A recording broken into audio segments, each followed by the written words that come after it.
अच्छा, company accounts का हमने एक पहले चैप्टर फिनिश किया था, इशू ऑफ शेयर्स। एक और चैप्टर तुम्हारा कंपनी अकाउंट्स में इशू ऑफ डिबेंचर्स।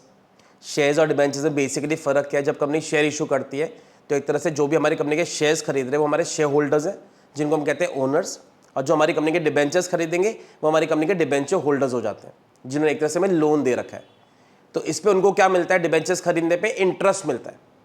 तो इसे तुम देखोगे हमेशा डिबेंचर का आगे एक रेट लगा होता है, 7% डिबेंचर्स, 9% डिबेंचर्स, तो वो रेट ऑफ इंटरेस्ट होगा। जबकि जो लोग हमारी कंपनी में शेयर्स खरीदेंगे उनको साल के एंड में क्या मिलेगा, डिविडेंड। प्रैक्टिकली जो मेन टॉपिक है शेयर्स और डिबेंचर्स में, वो डिबेंचर्स काफी सिंपल चैप्टर है कंपेयर टू शेयर्स, क्योंकि इसमें कोई फोर फीचर नहीं होता, कोई री इशू नहीं है, कोई कैपिटल रिजर्व, ये सब नहीं निकालते, बस बेसिक एंट्रीज है। तो बहुत ज्यादा सिंपल चैप्टर है कंपेयर टू शेयर्स, क्योंकि शेयर्स में कैलकुलेशन वाइज बहुत सारी चीजें थी, एंट्री वाइज बहुत कम था, इसमें बहुत ही सिंपल टॉपिक्स है तुम्हारे। तो क्या क्या टॉपिक्स है इस चैप्टर में, सबसे पहले आएगा नॉर्मल डिबेंचर इशू करना फॉर कैश, फिर वही वेंडर्स वाला एक टॉपिक है, issue of debenture for consideration other than cash, various cases है from the point of view of redemption, issue of debenture as collateral security, interest on debenture कैसे दिया जाता है और डिस्काउंट को कैसे राइट ऑफ करते हैं। तो मैं सभी की एक एक करके वीडियो अपलोड करता रहूंगा, तो तुम्हें जब भी कोई टॉपिक आएगा मैं उसके बारे में एक्सप्लेन करता रहूंगा। आज का जो हमारा टॉपिक है बहुत सिंपल है, issue of debentures for cash. हमारी कंपनी बेसिक डिबेंचर इशू कर रही है कैश के लिए। तो जैसे हम शेयर्स में इशू करते थे डिबेंचर्स, एप्लीकेशन की एंट्री, अलॉटमेंट की एंट्री, फर्स्ट कॉल की एंट्री, वैसे यहां पर भी होती है। मैं यहाँ पे कोई एरियर नहीं करता, इस वजह से कोई फोर फीचर नहीं होगा, कोई री इशू, ये सब तुम्हारी कहानी नहीं है, बस बेसिक एंट्रीज तुम्हें बनानी है। तो पहले अगर मैं एग्जाम्पल की बात करूं, एक कंपनी है 2000 डिबेंचर इशू कर रही है ऑफ 100 ईच, जिसमें से 25 की एप्लीकेशन है, 25 की अलॉटमेंट है, 50 की फर्स्ट एंड फाइनल कॉल है। तो हमारी कंपनी 2000 डिबेंचर इशू कर रही है, 25, 25, 50। Applications were received for all the debentures along with the application money. An allotment was made. Call money was also received on the due date. Past journal entries in the books of the company. तो तुम्हें बिल्कुल basic entries बनानी है, तो एक ही पूरा some notes के हिसाब से अपनी कॉपी में लिख लेना। पहली एंट्री 2000 into 25 एप्लीकेशन की बनेगी। तुम्हें शेयर में याद हो तो हम शेयर एप्लीकेशन लिखते थे, यहाँ पे लिखेंगे bank account debit to debenture application. Being application money received on 2000 debentures at 25 per debenture. तो हमने मल्टीप्लाई करके दिखा दिया। दूसरी entry debenture application account debit to debenture, कोई कैपिटल नहीं होता, डिबेंचर के आगे 9%, 8% जो लिखा होगा बस में नाम मेंशन करना है, ये कैपिटल का अमाउंट नहीं होता। तो शेयर में तुम्हें याद हो हम यहाँ पे लिखते थे share application to share capital, यहाँ पे आएगा डिबेंचर एप्लीकेशन टू 9% डिबेंचर्स, तो वही सिंपल एंट्री बन रही है। थर्ड एंट्री तुम्हें याद हो अलॉटमेंट की बनती थी, debenture allotment account debit to 9% debentures, कैसे मल्टीप्लाई किया, 2000 into 25, ये अलॉटमेंट का अमाउंट हमने ड्यू कर लिया। फिर लोग पैसे पे करेंगे, bank account debit to debenture allotment. तो एक पूरा एग्जांपल नोट कर लेना विद नरेशंस की नरेशंस कैसे लिखनी होती है। फिर हमने फर्स्ट कॉल मंगवाई, debenture first and final call to 9% debentures, कैसे मल्टीप्लाई किया, 2000 को हमने 50 से मल्टीप्लाई कर दिया। फिर इसको रिसीव किया, bank account debit to debenture first and final call. तो बस तुम्हें बेसिक एंट्रीज बनानी है। सारा पैसा एक साथ में मंगा लेंगे तो दो ही एंट्री में खत्म हो जाएगा। तो यहां पे हम क्या वर्ड लिखते थे, debenture application and allotment account, अगर सारा पैसा एक साथ में मंगवाया है तो। तुम्हें याद हो तो शेयर्स हमारा पार पे भी होता है, प्रीमियम पे भी होता है। डिबेंचर्स पार पे, प्रीमियम पे और डिस्काउंट पे, तीनों पे इशू किए जाते हैं। पार का मतलब है 100 रुपीज का डिबेंचर 100 में ही दे रहे हैं, प्रीमियम का मतलब है 100 रुपीज का डिबेंचर हम ज्यादा में बेच रहे हैं, 110, 120 में बेच रहे हैं। और डिस्काउंट का मतलब क्या होगा, हम 100 रुपए का डिबेंचर लोगों को 90 में, 80 में बेच रहे हैं। तो तीन पॉसिबिलिटीज है, पार, प्रीमियम और डिस्काउंट। शेयर सिर्फ पार पे था और प्रीमियम पे था। अगर तुम्हें याद हो शेयर्स में प्रीमियम हमेशा हम यहां पे शो करते थे थर्ड एंट्री में, वैसे ही इस चैप्टर में भी प्रीमियम यहां पर आएगा और डिस्काउंट बस डेबिट हो जाएगा। तो प्रीमियम होगा तो हमें थर्ड एंट्री में क्रेडिट करना है और डिस्काउंट होगा तो हमें थर्ड एंट्री में डेबिट करना है। अगर कहीं और डिस्काउंट है एप्लीकेशन पे या फर्स्ट पे तो बात अलग है, नहीं लिखा है तो बाय डिफॉल्ट हम कहां पे मानते हैं, हमेशा अलॉटमेंट के ऊपर। तो उसके भी कुछ एग्जांपल्स आज लेंगे। एक और एग्जांपल लेते हैं, Venus limited issued 40,000 debentures of 100 each at par for cash payable in full along with the application money. हमने 40,000 डिबेंचर इशू करे, 100 रुपए का एक डिबेंचर है, पूरे पैसे हमने इकट्ठे मंगा लिए, कोई अलॉटमेंट, कोई फर्स्ट कॉल, कुछ नहीं है। Applications were received for 60,000 debentures, हमारे पास 60,000 डिबेंचर्स आ गए, ज्यादा आ गए हमारे पास, ओवर सब्सक्रिप्शन हो गया। Debentures were allotted and excess application money was refunded, हमारे पास क्योंकि ज्यादा आ गए तो हमने क्या किया, एक्सेस को हमने रिफंड कर दिया। तो एग्री करो, पहले तो इसमें से दो ही एंट्री बनेंगी, एक ही इंस्टॉलमेंट है। पहले हमें 60,000 डिबेंचर्स पे 100 रुपीज मिलेंगे, तो पहली एंट्री हमारी बनेगी bank account debit to debenture application and allotment account 60,000 into 100। अगली एंट्री में हम क्या करेंगे, सेम अमाउंट पहले कैरी फॉरवर्ड किया, इसमें से हमने कितने मंगवाए थे, सिर्फ 40,000 डिबेंचर्स पे 100 रुपीज हमने मंगवाए थे, तो ये हम लिखेंगे डिबेंचर्स के अंदर। और जो एक्स्ट्रा आए ये 20,000 लोगों के 100 रुपीज, हमने 40,000 डिबेंचर्स मंगाए थे, आगे 60,000 ओवर सब्सक्रिप्शन हो गया, तो जो ज्यादा आए 20,000 उनके 100 रुपीज उनको रिफंड कर दो। तो क्या लिख देंगे, टू बैंक। अब इस एग्जाम में नरेशन नहीं लिख रहा, नरेशन तुम्हारी वैसी रहेंगी। तो पहले 60,000 डिबेंचर्स पे पैसे आएंगे, अगली एंट्री में रिफंड कर देना। अब एक बहुत इंपॉर्टेंट इंफॉर्मेशन है, कभी कभी यहाँ पे क्वेश्चन में लिखा होता है हमने इनको रिफंड करने की जगह पे इनको प्रो राटा पे डिबेंचर्स दे दिए। अब स्टूडेंट्स को लगता है सर प्रो राटा पे दिया इससे क्या फर्क पड़ेगा। अब एग्री करो, अगर तुम मेरी कंपनी में अप्लाई करते हो और मैंने तुमसे सारे पैसे मंगा ही लिए, तो भले मैं तुम्हें कम डिबेंचर्स दूं या जैसे भी दूं, मुझे तुम्हें रिफंड ही करना पड़ेगा। अगर तुम मेरी कंपनी में 10 डिबेंचर्स खरीदने आते हो, मैं तुम्हें सिर्फ 7 डिबेंचर्स दे रहा हूं, आगे मैंने सारे पैसे मंगवा लिए, तो मुझे एक्स्ट्रा 3 डिबेंचर्स का पैसा तुम्हें रिफंड ही करना पड़ेगा। तो अगर तुम्हें क्वेश्चन में लिखा हमने प्रो राटा पे अलॉट किए, तब भी याद रखना जब सारे पैसे इकट्ठे मंगा लेते हैं तो भले ही प्रो राटा हो या रिजेक्शन हो, तुम्हें पैसा रिफंड ही करना है। हाँ, अगर आगे कुछ होती है इंस्टॉलमेंट्स, अलॉटमेंट अलग होता, फर्स्ट कॉल अलग होता, तो प्रो राटा वाले का पैसा तुम्हें याद हो हमने शेयर्स में देखा था, हम यहाँ पे अलॉटमेंट पे एडजस्ट करते हैं। मगर जब सारे पैसे इकट्ठे मंगा लेना तो ध्यान रखना प्रो राटा हो या तुमने रिजेक्शन करा हो, पैसा रिफंड ही होगा। ये एक बहुत इंपॉर्टेंट कंसेप्ट है कि क्वेश्चन में यहाँ पे वो प्रो राटा वर्ड देख लेते हैं और फिर कंफ्यूज हो जाते हैं।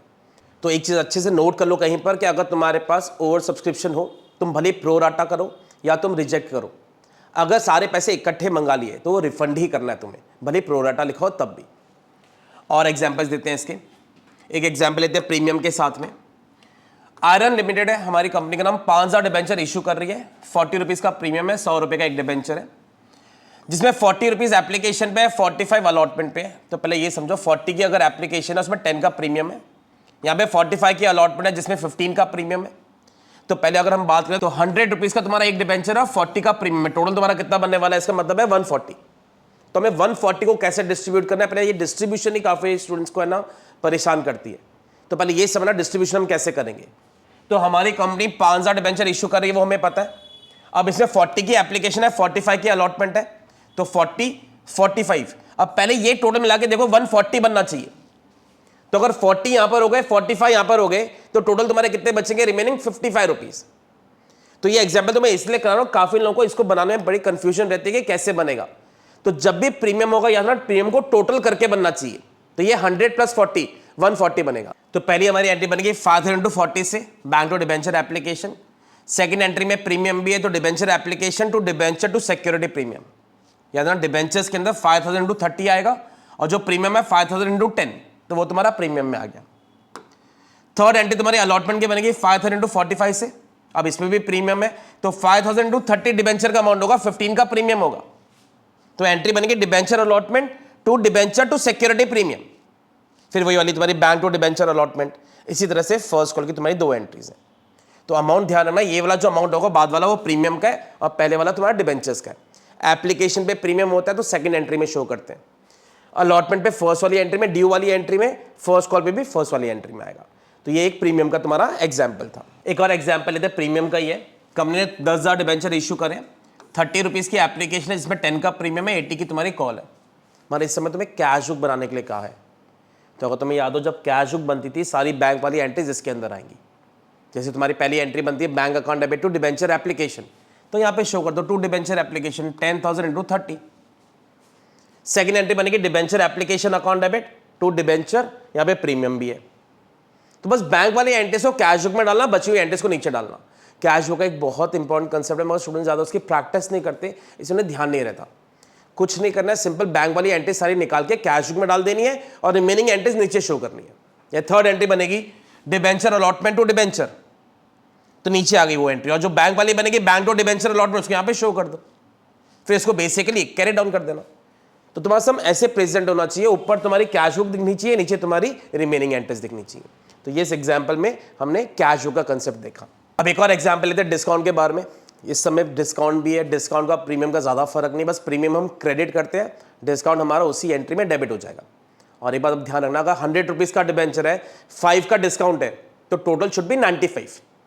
अब जैसे प्रीमियम में जोड़ के बनता है, डिस्काउंट में माइनस करके तुम्हारा बनना चाहिए। हमारी कंपनी 12,000 डिबेंचर इश्यू कर रही है, 100 रुपये का एक है, 5% डिस्काउंट है, यानी टोटल हमारा कितना बनेगा 95। 25 की एप्लीकेशन है, 20 की अलॉटमेंट है, बैलेंस आफ्टर 3 मंथ्स है, मतलब 25 20 टोटल हो गए 45, टोटल 95 बनने चाहिए, ध्यान रखना 100 मत बना देना गलती से, टोटल 95 बनने चाहिए। तो अगर 25 यहां पर हो गए, 20 यहां पर हो गए, तो बचेंगे कितने तुम्हारे 50। और बाय डिफॉल्ट तुम्हारा जो अलॉटमेंट है इसमें 5 का डिस्काउंट कटा हुआ होगा, यानी कैसे शो करेंगे 25 - 5, तो बिल्कुल प्रीमियम की तरह होता है, बस इसमें total should be reduced value, जबकि प्रीमियम में टोटल मिला के तुम्हारे ज्यादा वैल्यू बननी चाहिए। पहली एंट्री जो हमारी बनेगी 12,000 × 25 से, तो बनेगी हमारी bank account debit to debenture application, फिर वही डिबेंचर एप्लीकेशन टू डिबेंचर। बस थर्ड एंट्री में ध्यान देना 12,000 × 20, ये तुम्हारा नॉर्मल अमाउंट है अलॉटमेंट का, इसमें तुम्हारा डिबेंचर का 25 से मल्टीप्लाई होगा, डिस्काउंट का 5 से मल्टीप्लाई होगा, तो एंट्री में डिस्काउंट तुम्हारा डेबिट होगा, तो एंट्री क्या बनेगी debenture allotment discount on issue of debentures to 8% debentures. 12,000 × 20 यहां पर आ गया, 12,000 × 5 डिस्काउंट का आ गया, 12,000 × 25 ये तुम्हारी डिबेंचर की वैल्यू आ गई।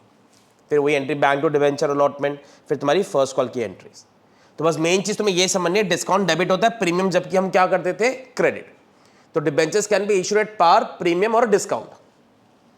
एक और एग्जांपल लेते हैं, Katy limited issued 8,000 debenture of 100 each at a discount of 10%। 100 का ईच है, 10% discount, the full amount was payable on application, सारे पैसे हमने एक साथ में मंगा लिए। तो 100 का डिबेंचर है, 10 का डिस्काउंट है, पूरे 90 रुपीज हमने एक साथ में मंगवाए, कंपनी ने 8,000 डिबेंचर इशू करे।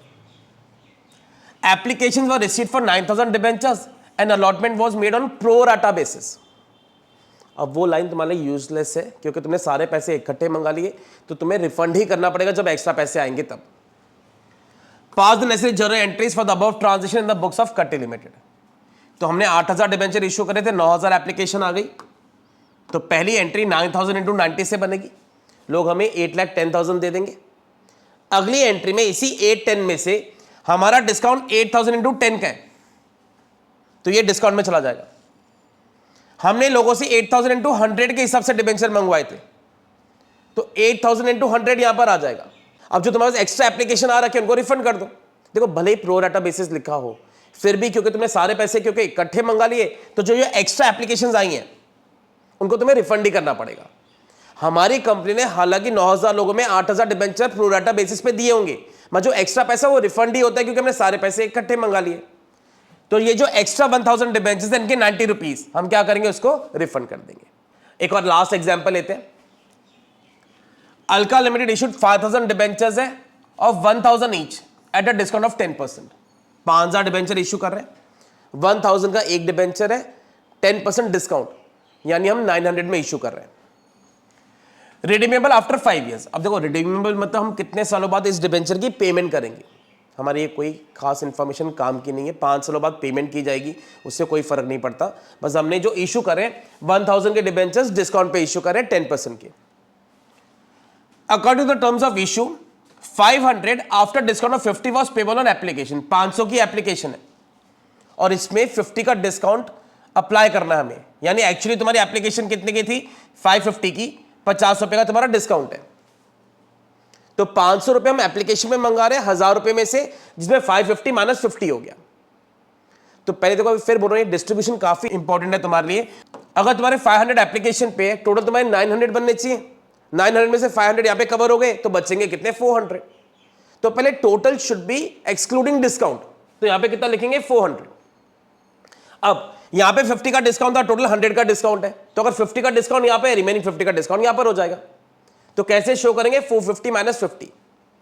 तो जो आज की वीडियोस में था खास करके मैंने ऐसे एग्जांपल्स दिए जिसमें तुम्हें ना ज्यादातर ट्रबल इसको बनाने में होती है, तो इस पे पहले ध्यान दो किस तरह से तुम्हें एप्लीकेशन अलॉटमेंट का अमाउंट निकालना है।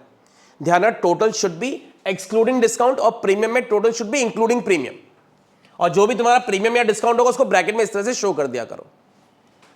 अब बाकी के सम में तुम्हें लिखा हुआ है and the balance amount on allotment of debentures, सारे पैसे आ गए हमारे पास।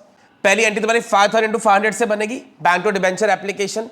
दूसरी एंट्री में हम डिस्काउंट भी दिखाएंगे, debenture application, discount on issue of debenture to debenture. ध्यान से देखो उसका अमाउंट कैसे आया तुम्हारे पास, 5,000 × 500 ये आ गया यहाँ पर, 5,000 × 50 का डिस्काउंट है, और 5,000 × 550 ये तुम्हारे डिबेंचर की फेस वैल्यू है। ऐसी अलॉटमेंट की entry, debenture allotment, discount to debenture. फिर से देखो किसको किससे मल्टीप्लाई किया, 5000 इंटू 400 ये तुम्हारा यहां पर आ गया, 5000 इंटू 50 का डिस्काउंट है वो यहां पे शो कर दिया, और 5000 इंटू 450 ये तुम्हारा यहां पर आ रहा है। फिर bank account debit to debenture allotment. तो आज हमने बेसिक एंट्रीज की बात की, एप्लीकेशन पे अलॉटमेंट पे कैसे अमाउंट मंगाते हैं, कैसे डिस्काउंट शो करते हैं, कैसे प्रीमियम शो करते हैं। तो ये बेसिक टॉपिक था issue of debentures for cash. Thanks for watching.